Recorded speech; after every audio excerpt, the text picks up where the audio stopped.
لا یرحم الناس لا یرحمه الله. برادر عزیز، ای خسروی محترم، ای خوشتامن ظالم، گوش کن که پیغمبر خدا میگه کسی رحم نمیکنه به بندگان خدا، الله به او رحم نداره.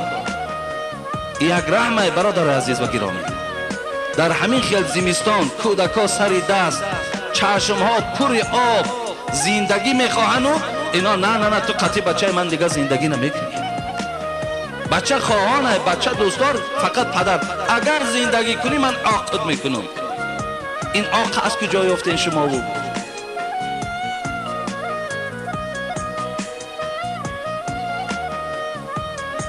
برای همین کمتر رحم و انصافه برادر عزیز و گرامی، کمتر رحم انصاف بیدار کنید. اگر هم تا دختری تو را با کودکاش به خانه خود روان کند، احوال تا ببین، اما از خودت خلاصه برار فقط. با بعض میده ترین گناه ها شما اهمیت ندین. آخی کنی آدمی بیگناه. امون عمر خیام خدا خیرش داد گفته بود آخی ناکرده گناه در این جهان کیست؟ بگو کنی یک انسانی بیگناه. ما بیگناهیم، شما بیگناهین، همه ما گناه داریم، همه ما لغزش داریم، همه ما خطا داریم. لیکن خدا را ببین، ان الله یحب العوف.